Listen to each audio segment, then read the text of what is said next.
Welcome to this week's edition of the Gridiron, sponsored by Patriot Chevrolet. I'm your host, John Brown, with the head coach, Chad Brubaker.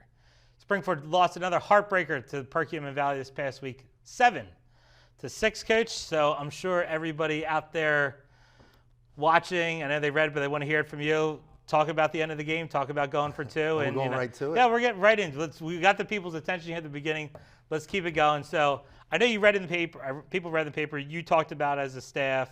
So let's talk about the 2-point play. Let's talk about, why we're not kicking, the play. Let's go through your whole process from beginning to end with the end of the game. Well, we had decided, we were talking constantly in the final, say, 5 minutes of the game about what we would do if we scored. And, we had felt, first of all, it's my call at the end of the day, but it was a unanimous thing, not trying to diminish my role in it or whatever, but we all felt like our defense had been on the field too long during the night, and we felt like we could get it in from 3 yards out. So we had missed a field goal earlier. We weren't, if something happened with that, going down, losing 7-6 because an extra point's unsuccessful was not how we were going to go down. Yeah. A lot of crazy things happen in that moment. And I know you're always very interested in kind of the behind the curtain stuff. Yes, that's all I want to hear about. Yeah. So we scored. I think there was 40-odd seconds Can I left. just quick add here too? I am an outside guy. I am not involved in things. If I miss an extra point, and if I'm on the road, I'm saying I like the two as an outside guy. Yeah. Is one because I'm on the road. They're going to pick the zone or the area we're going to play at. Like you said, the defense. If it's at home, I probably would kick just to take my chance in overtime there. But I like the idea on the road opportunity to win home the and game away has less than college. I get it. Yeah, than college or the NFL has less to do with it. But we just felt like hey, we'll have all the momentum. Blah blah blah. So. Like I said, you like to know the behind the curtain type thing. So the first thing that happened, like I said, there was no hesitation, whatever. We were going to go for two. So we knew what play we were going to run, 5 minutes prior. Yeah. Because we had talked about it while, we were on defense. You guys must have some sort of 2-point package or things we that do, you like. and we practiced it since July. Yep. So they called timeout. So great. Gives us more time just to, hey, this is, what Make we're sure going to you're run. Going here, yeah. You got one play, guys. So we go off. There was motion involved in play, so start in motion. A flag goes up. My eyes were drawn immediately to that flag. I also thought, for whatever reason, I don't know why I thought, just because I think that's where it was in the sequence, that we had stopped, like we didn't carry out the play. Now, I come to find out after the game that we actually ran the play and scored. Okay. But I didn't see that. I'm like, 9 times out of 10, a flag thrown at that particular time is usually someone flinched or whatever. Procedure, yeah. So obviously, crowds, our student section was awesome. Their student section was awesome. The crowds were awesome, but you couldn't hear. So I'm trying to get, usually now the officials now have a system where they can speak to each other. And if that happened at the 40-yard line, I'd walk up to the side, the line judge, and he would tell me in 2 seconds what it is, even before it's announced. So it gives you, some extra time to just, okay, here's what we're going to do.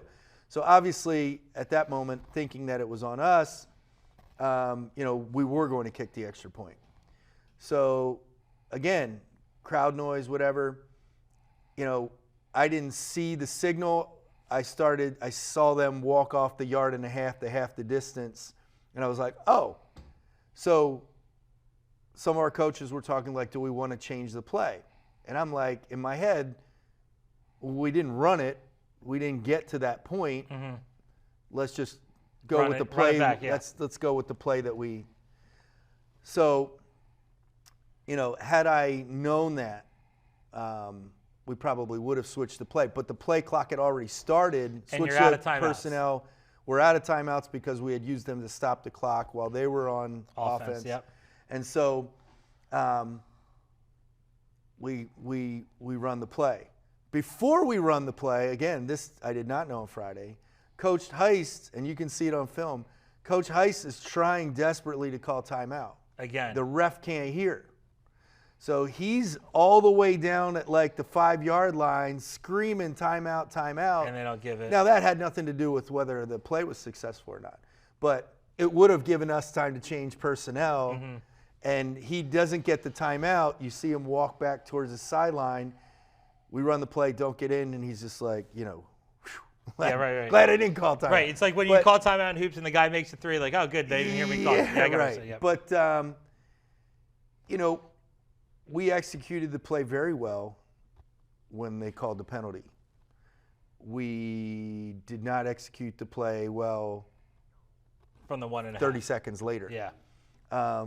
We missed a couple blocks and had a couple guys just kind of like watching the play with their fingers crossed. Not literally, but you know what I'm saying. Yep. And didn't get in. And it's heartbreaking.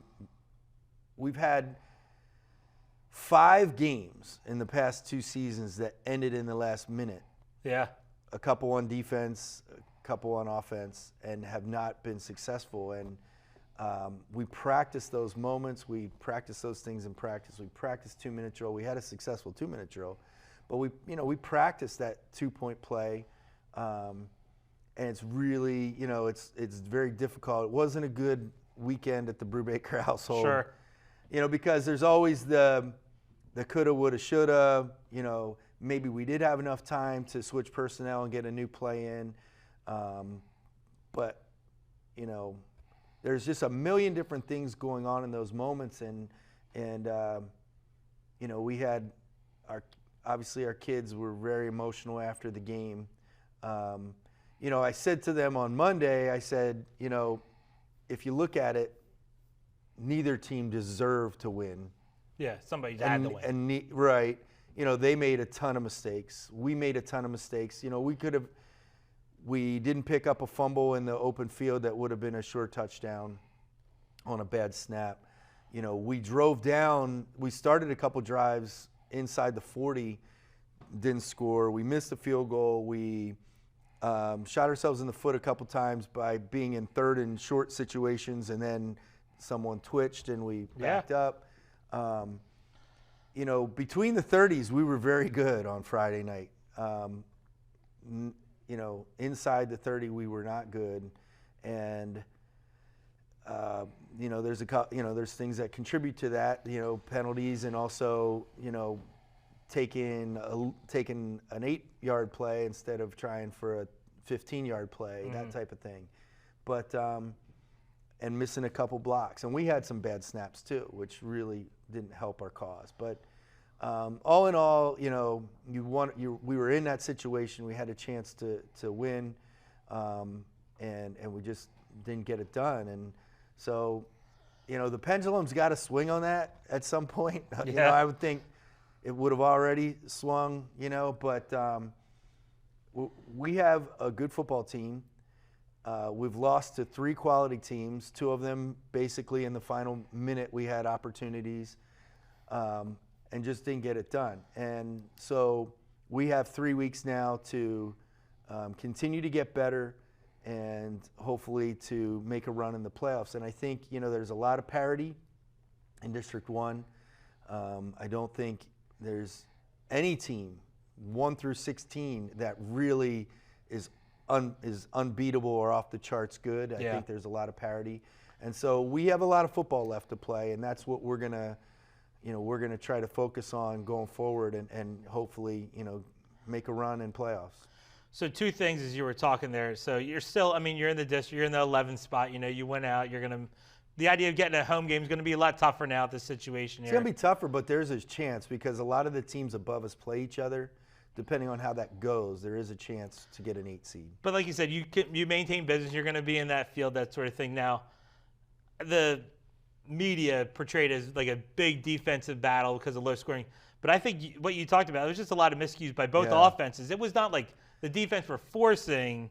Well, like it was an idea yes where. and no. And I feel like what I was trying to get at with my question is, after week 6, 7 of the season, whatever it is, there has to be a level of frustration as a coach on the offensive side of the miscues. That's what I'm trying to get at. And we talked about last week's show. If we were going to win the game, we need to have less penalties, less turnovers. All of those things were. We did have those actually.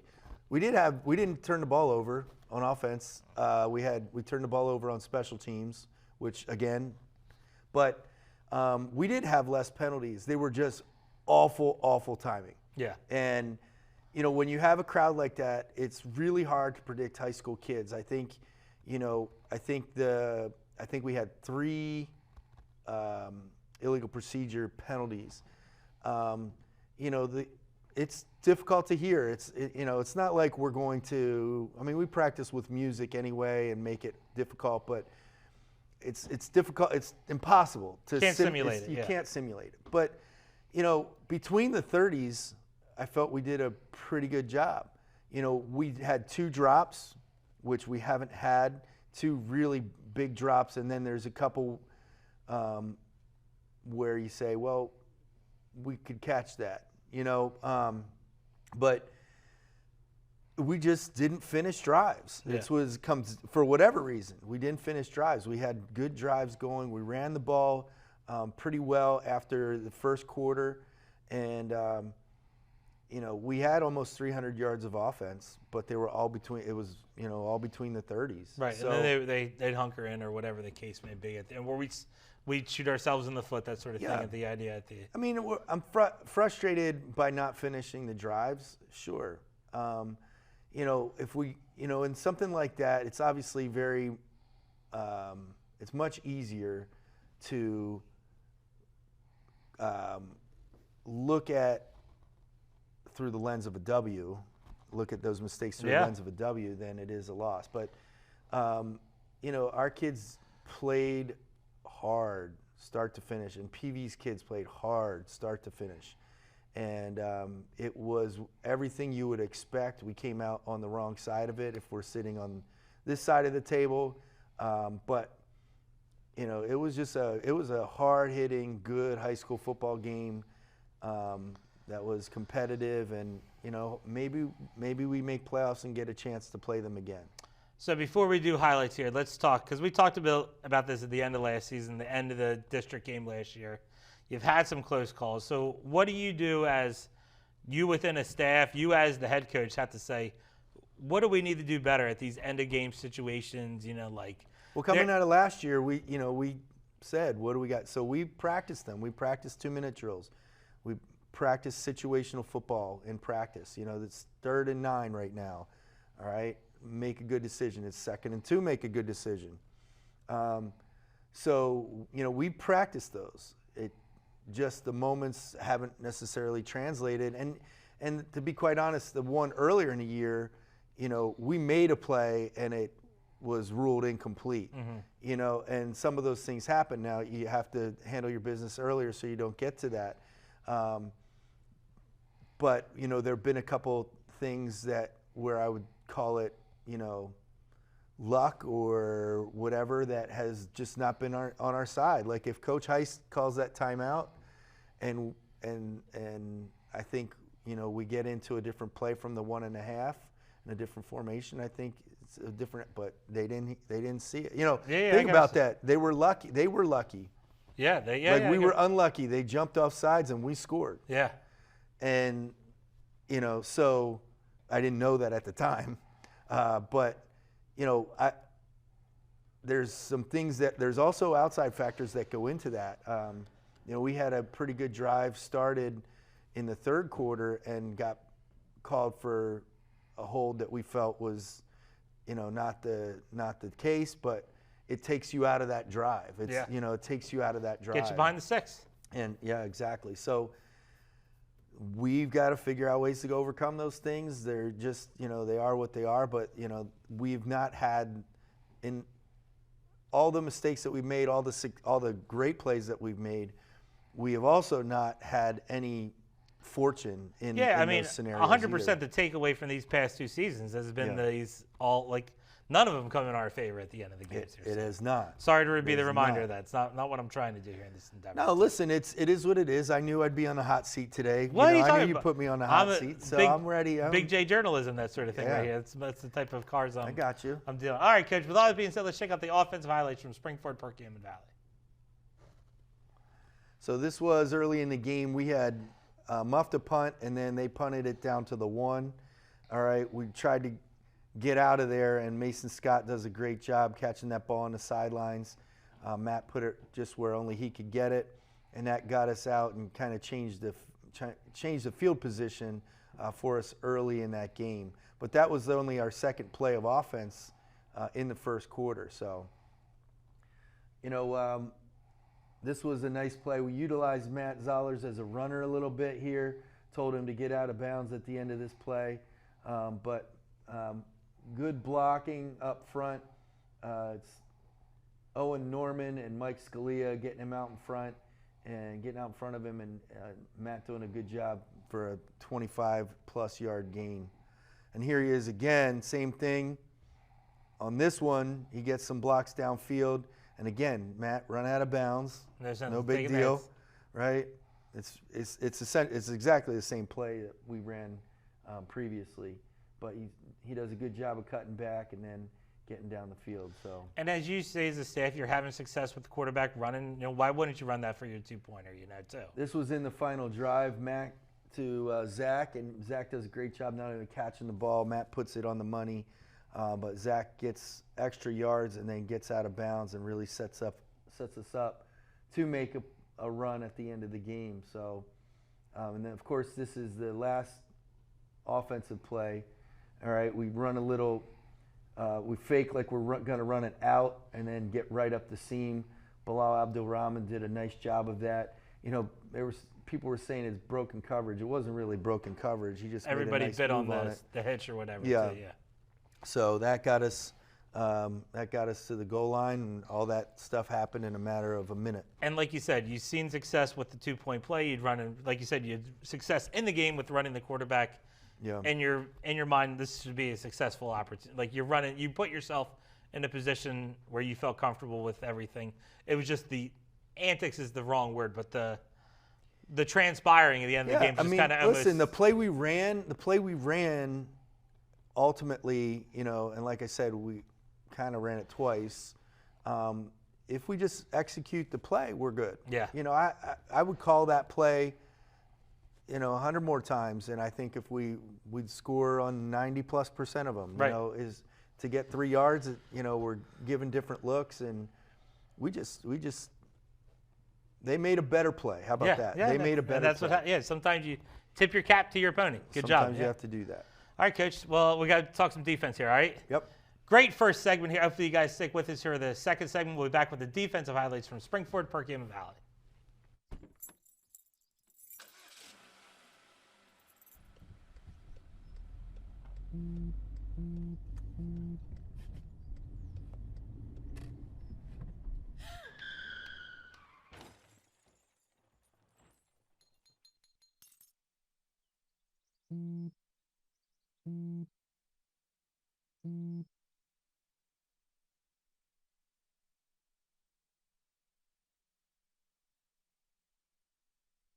Hey, Bobo, do trees tell each other stories? I'm sorry. I'm afraid I don't know that. Hey, why don't we go find out? Listen. Do clouds take naps? I couldn't tell you. Dad, do stars visit their friends? Look.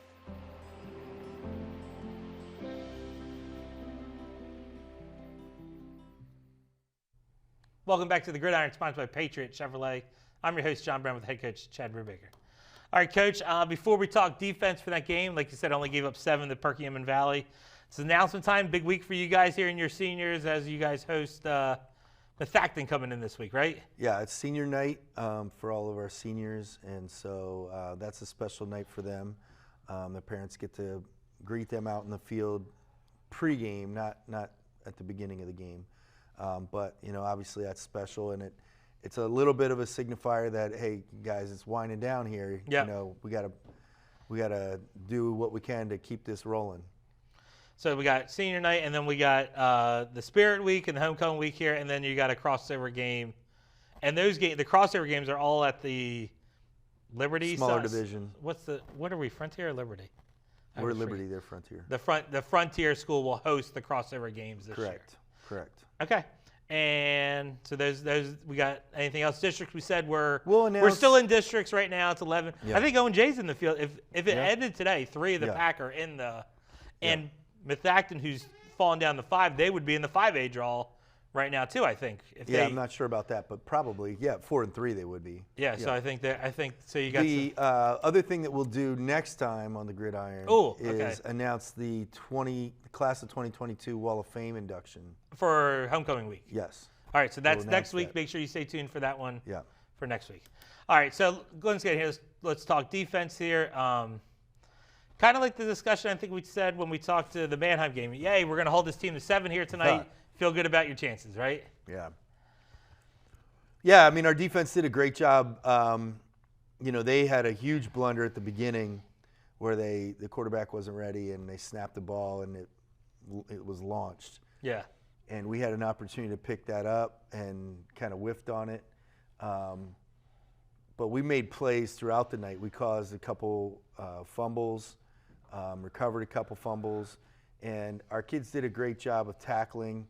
They had one big play, which was the touchdown. It was a screen pass that they threw for a touchdown, and kind of, there was no one there. But other than that, our defense did an unbelievable job. Zach Zellers, Luke Pajevich, Franny Undercuffler in particular, all 3 guys were closing in on 10 tackles. Luke and Franny had a couple of sacks, each had a sack, and I think Zach had 5 tackles for loss. So, they were all over the field and did a great job. Our defense has been very, very steady, and like you said, I think their total offense was really hurt by that. They were literally 3rd and 60. So that 50-yard loss didn't help their stats. But, if you had told me that, I would say, we don't have a turnover on offense. They have 2 or 3, and, we hold the ball them to 7. on their side of the field. Yeah, a couple all times. the stuff. Yeah, right. Yeah. Yeah, sorry. I Football feel like I'm rehashing things here. No. My bad. No, football. My bad. Football. Yeah, right. Football is, the only thing that really matters at the end of the game is what's on the scoreboard. Great. So it doesn't matter if you have 500 yards of offense if you have 5 turnovers or you don't punch the ball in and the other team, gets a safety, they win 2-0.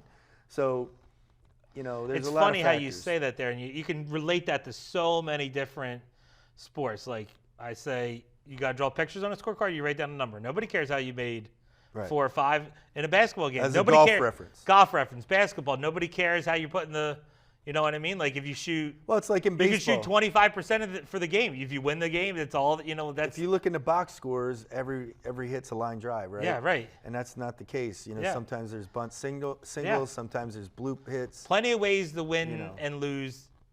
Yeah. Any type of event at any type of level. Yeah. All right, Kish, good stuff there. We got some defensive highlights. And before we do defensive highlights, I think if people outside of the team were looking at this defensive, they got to be concerned about the defensive front. They've been like the real kind of cogs that have made this defense. Yeah, Will Fish and Mike Bendowski and Matt Yurko have played very, very well at linebacker. Our secondary has been a work in progress, but they've been playing very well, especially without Gage Swanger. So, which was another factor on Friday night. But our defensive front add in Evan Strasmansky there, and those guys have done a great job. And the thing that they've done well is they are smart and know what is coming. A lot of times, and they play well together. Yeah, they play really well together. All right, Coach, good stuff. Let's take a look at the defensive highlights from Springford, Perkiomen Valley. Well, here's this play, and this breaks my heart every time I see it. Matt Yurko has a chance right there to pick it up, And then the kid that was trailing wasn't really hustling real hard from PV. And then all of a sudden he speeds up and gets on it. And yeah, coulda, woulda, shoulda. There's a lot of coulda, woulda, shouldas. All right. They've tried to run this Philly special, and Zach Zollers sniffed it out there. I mean, that's literally. I mean, that's the play. You know, like. Yeah. I mean, that was similar to our. And you had it covered. You had it like sniffed out too. You know, we had as similar to our 2-point play where Zach just beat that block and blew up the whole play, and there he has a forced fumble. All right. Makes a great play there. Might want to block him. I don't know. I mean, maybe I'm wrong. I don't know. Well, they were reading it. They're reading it, and quarterback didn't pull it. But really nice job stringing this out. This is Zach again, Luke Pajevich. I think Jake Ray is in on that, or Matt Yurko. Just keep kind of stringing it out. You know, well, that's screwed up, but we had this a sack there. Sack in there. I saw it, yep. And I think this is another sack right up the middle. And that was... Might have been Luke. Might have been Luke, yeah. Yeah, it was. So, you know, they did a great job. You know, both teams were not on time offensively, meaning they were behind the sticks, as you said. You know, a lot of 3rd and longs and a lot of 2nd and longs, and that makes it tough. Now, we did a good enough job. Other than our first 2 drives of the second half, which really frustrates me. We were 3 and out in the first 2 drives in the second half, which is really frustrating, having known what we want to do, made the adjustments. All right, here's the plays that we really like, and we went 3 and out. They had the same kind of thing, and our defense, you know, both defenses were awful, you know, also not awful, also affecting that. Yeah. But, you know, our defense played more than well enough to win. All right, Coach. Well, that's in the books. We don't have to talk about it anymore, okay? Thank you. Yep. Now we'll get ready for next week's game, all right? Thank you. All right. Make sure you stay through the commercial break here as we'll preview the game with Methacton.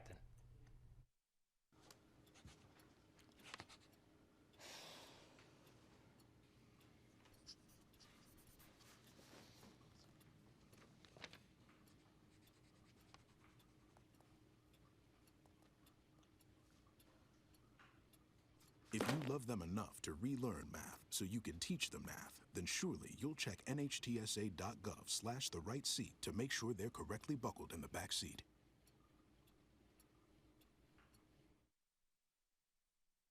There are 16 million children struggling with hunger in America.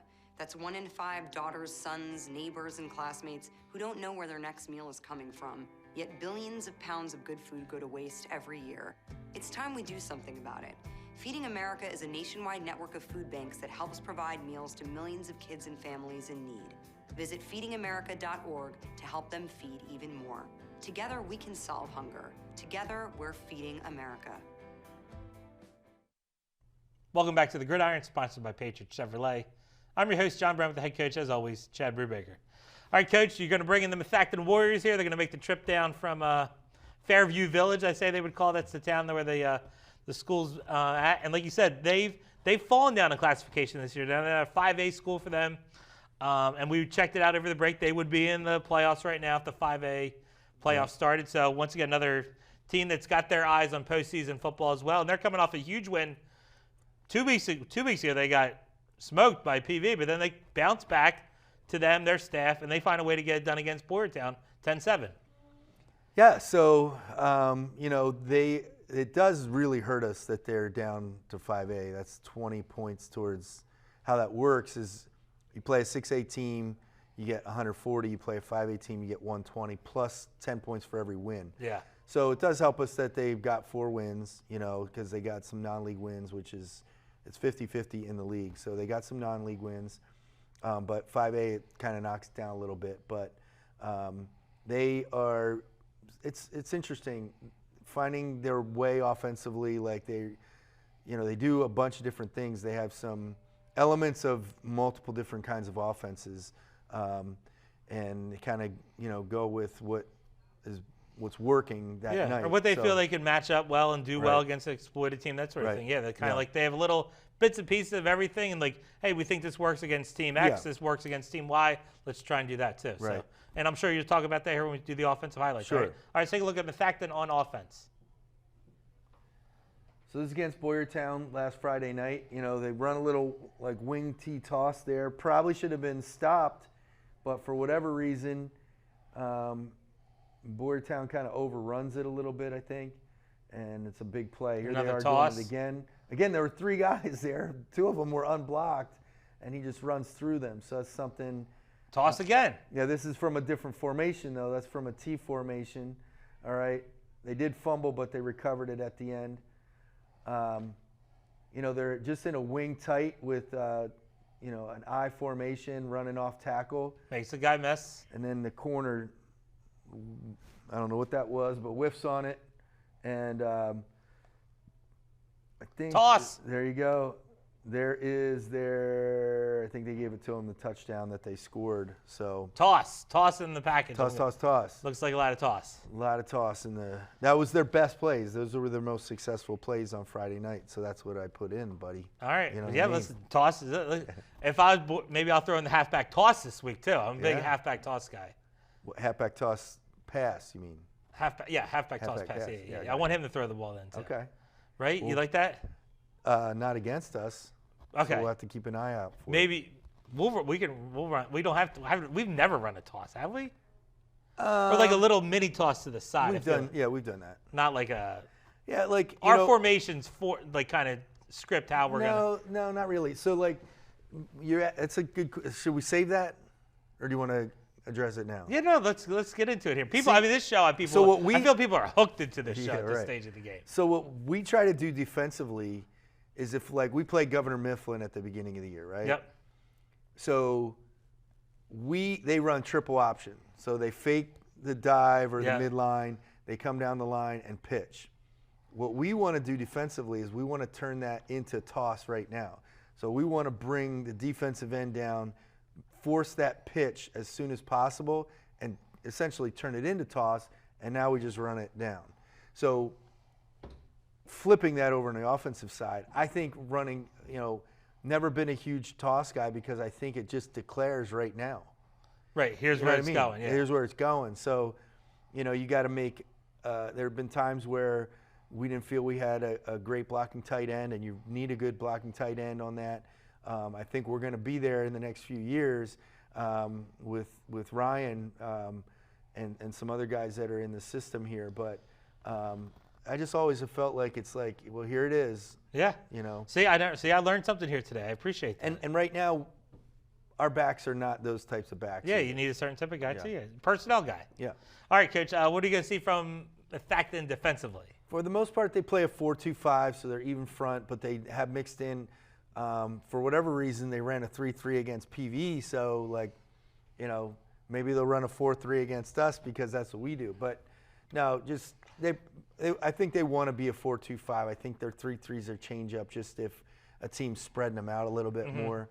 A 4-2-5 is like, you know, basically a 4-4 with an extra safety. So the other linebacker will go to the strength, and now you can still play cover 2 because you have that extra defensive back in. So I'm learning so much here today, guys. Learning. So hopefully you guys are learning out there too. Let's take a look at Methacton on defense. all right, so here you see they're in their 4-2-5. There's the linebacker to the wide side of the field. All right, they just kind of stretch this out and force the quarterback out of bounds. Again, 4-2-5 with the linebacker up, and he's blitzing, and he doesn't get there, but one of the interior linemen do. Again, same thing with the linebacker up on a split side. They do a pretty good job of. They got some pressure They here. It got looks some like pre- too. they Yeah. did. Ooh. Yeah, they did get That's some roughing the pressure. pass in the NFL. In the right there. NFL. NFL, that's a roughing the Tom pass. Brady, that's assault. Yeah. All right, but you know, right there, the running back misses the block there, which they needed, and the Methacton defensive end finishes the play for another sack. So. All right, Coach. Good stuff here, man. This show was packed with a lot of things, intense. Yeah. You know what I mean? Well, it's one of those shows where like I'm dreading it, And so we're going to bring in some other things. Like, it's not going to be a rah-rah show. No, put it that way. yeah. And I gave you the extra day to prepare because I've been out for the Yeah. for the districts for the past Right, couple days. right. So yeah, there's a little extra time to prepare, but no, make sure everybody knows it. I'm not sending you the questions beforehand, right? This is the first time. Oh, no. Yeah, big time journalism. No, that's right why here. I'm all nervous coming into this. Yeah. I have all that journalism and TV backgrounds and stuff like that. Hey, this like- isn't like well, not to get political, but didn't they prove that Hillary Clinton got some of the questions up front? This isn't well, that. I don't know. This isn't I don't that. know. This isn't that. Those questions are above my pay grade. Yeah. That's my favorite line here. This isn't that. On that show. Yeah, you're getting. I'm coming in blind. That's right. Well, best luck to you and the crew here on Friday night and senior night. All right. Make sure you tune in next week as we recap the game with Methacton and preview the game with Norristown, which is homecoming week here at Springford. For the head coach, Chad Brubaker, I'm John Brennan. See you next time on the Gridiron.